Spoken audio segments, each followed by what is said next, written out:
मराठ्यांना आतापर्यंत आरक्षण मिळालंही नाही आणि आरक्षणामुळे खूप जणांनी आत्महत्या केली, तर त्यांच्या दुःखात सहभागी होण्यासाठी आम्ही कुणीही दिवाळी साजरी केली नाही.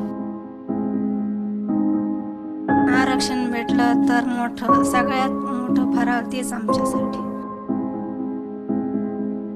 समाज किती अंधारात आहे ना, किती आज 4 दिवसाचा आनंद साजरा करून काय होणार, आपल्याला आरक्षण नाहीये. दिवाळी कशी साजरी करून कसं खावाचं कसं वाटत, जनतेचे माणसं फाशी घेते, मरते, कुठं काय होते, आरक्षण द्यायनात. आरक्षण दिलं तर सगळे आनंदात होते ना. महाराष्ट्रामध्ये सगळीकडे दिवाळीचा उत्साह सुरू आहे. आम्ही फटाके एवढे वाजवले आहेत की त्यातनं प्रदूषण देखील झालंय. गेल्या काही दिवसांपासून महाराष्ट्रासमोर एक विषय आहे, तो म्हणजे मनोज जरांगे.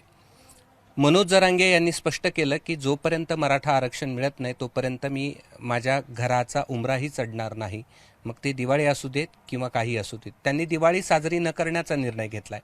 मात्र त्यांच्या घरी नेमकी काय परिस्थिती आहे हे आपण जाणून घेणार आहेत. साहजिकच आपला बाप, आपला लेक हा जर समाजासाठी कष्टतोय तर घरात दिवाळी नसणारच आहे. मात्र एक प्रश्न आहे की आजूबाजूला सर्व आपल्या वयातली मुलं फटाके फोडतायत, फराळाचं खात आहेत, त्यावेळेस त्यांच्या मनाची परिस्थिती काय असेल हे आपण जाणून घेणार आहोत. हे घर आहे जे नेहमी उल्लेख करतात की माझं घर सिमेंटच्या पत्र्याचं आहे, जे विकलं म्हणजे पत्रे जरी विकले तरी ते भंगारात देखील जाणार नाहीत. 10 बाय 10चं ह्या 2 रूम असलेलं त्यांचं हे घर आहे. घरामध्ये काही दिवसांपूर्वी मी आलो होतो, आता पुन्हा एकदा दुसऱ्यांदा जातोय. काय बदल झाला आहे या घरामध्ये, तर या घरामध्ये बदल झाला आहे ह्या सगळ्या मनोज जरांगे यांच्या ज्या फोटो फ्रेम आहेत त्यांची प्रचंड संख्या इथं वाढलेली आहे. आणि हे सगळं कुटुंब आहे हे आजही आपण पाहिलं तर तसंच आहे. म्हणजे सगळीकडे तुम्हाला चांगले कपडे घातलेले, आजच्या पाडव्याच्या दिवशी फटाके वाजवत असणारे सगळे लोक दिसतील. मात्र हे कुटुंब आहे त्यांनी मात्र दिवाळी साजरी न करण्याचा निर्णय घेतला आहे, जसं त्यांच्या वडिलांनी घेतला आहे तसाच. आपण त्यांच्याशी संवाद साधणार आहोत. त्याआधी त्यांचं हे किचन आहे, हे जेवढी रूम आहे तेवढेच त्यांचं हे किचन आहे. इतर किचनसारखंच आहे जे सर्वसामान्यांच्या घरामध्ये असतं. फक्त यामध्ये दिसत नाही ती एकच गोष्ट आहे, इथे दिसत नाही आहेत बुंदीचे लाडू, इथं दिसत नाही आहेत चिवडा, इथं दिसत नाही आहे जिलेबी, काही असे गोड पदार्थ इथे दिसत नाहीत. हाच फरक दिवाळीच्या दरम्यान इतर कुटुंबामध्ये असलेल्या किचनचा आणि इथल्या किचनचा फरक आहे. आपण या कुटुंबाकडे जाऊयात, त्यांच्याशी संवाद देखील आपण साधणार आहोत. ABP माझामध्ये खरं तर तुमचं दिवाळीला कसं स्वागत करू हा प्रश्न आहे, पण मला मगापासून जो प्रश्न पडतोय तो हाच आहे की तुझ्या वयातली जी सगळी जी मुलं आहेत किंवा तुझ्या वयातली सगळी जी मुलं आहेत ते दिवाळीमध्ये मस्त फटाके फोडतायत, आनंद व्यक्त करतायत. साहजिकच तू करणार नाही आहेस, कारण तुझे वडील उपोषणाला बसलेले होते, आजही ते घरापासून दूर आहेत. पण प्रश्न असा आहे की कधी वाटलं तुला की इतर मुलांसारखी ही दिवाळी साजरी करावी, आणि यापूर्वी अशी दिवाळी तू पाहिली आहेस का? नाही, म्हणजे सध्या जी दिवाळी सुरू आहे आमच्या गावातही कुणीही दिवाळी साजरी केली नाही, कारण पप्पांना एक पाठिंबा म्हणून कुणीही दिवाळी साजरी केली नाही. आणि पाठीमागच्या दिवाळीसारखी दिवाळी नाही आहे, कारण मराठ्यांना आत्तापर्यंत आरक्षण मिळालंही नाही आणि आरक्षणामुळे खूप जणांनी आत्महत्या केली, तर त्यांच्या दुःखात सहभागी होण्यासाठी आम्ही कुणीही दिवाळी साजरी केली नाही. नवीन कपडे घेतले? नाही, कपडे पण नाही घेतले. कधी वाटलं तुला घ्यावे? हा, वाटलं, पण खूप जणांनी आत्महत्या केल्या.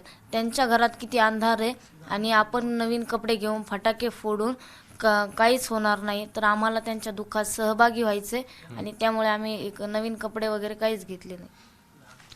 कधी वाटलं तुम्हाला की इतरांच्या ठिकाणी घरात फराळ होतोय, आपण थोडासा करावा, लेकरांना द्यावा?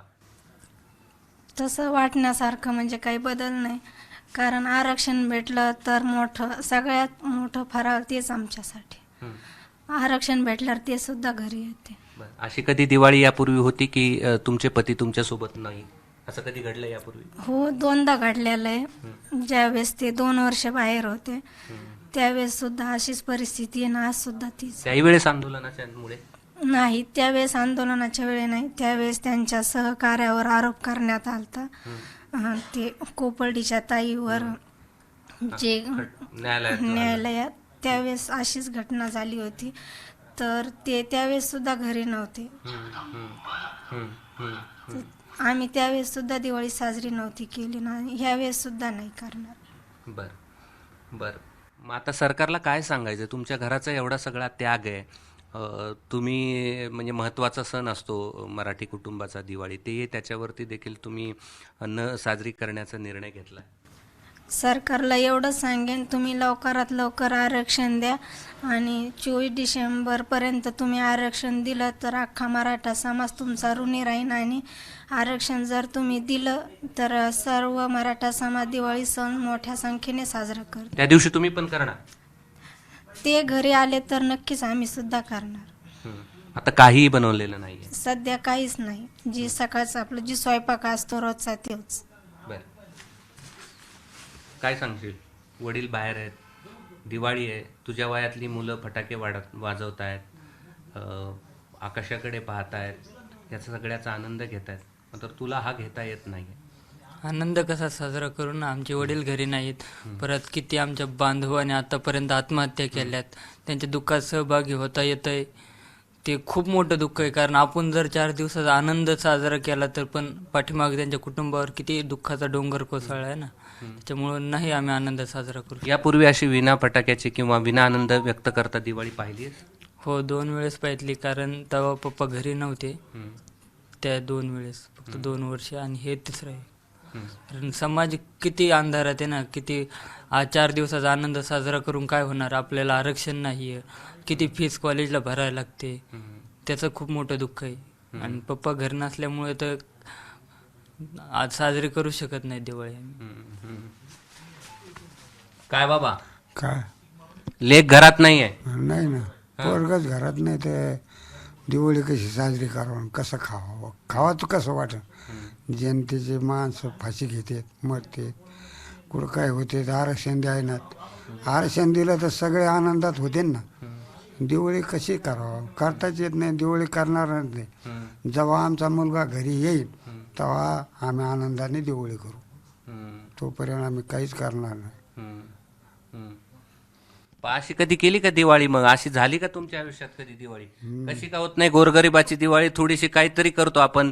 नाही आपण समजा मोठे मोठे 10-10 किलोचे लाडू केले तर 2-4 तरी करतो, पण असं कधी झालं का यापूर्वी? नाही, कधीच नाही.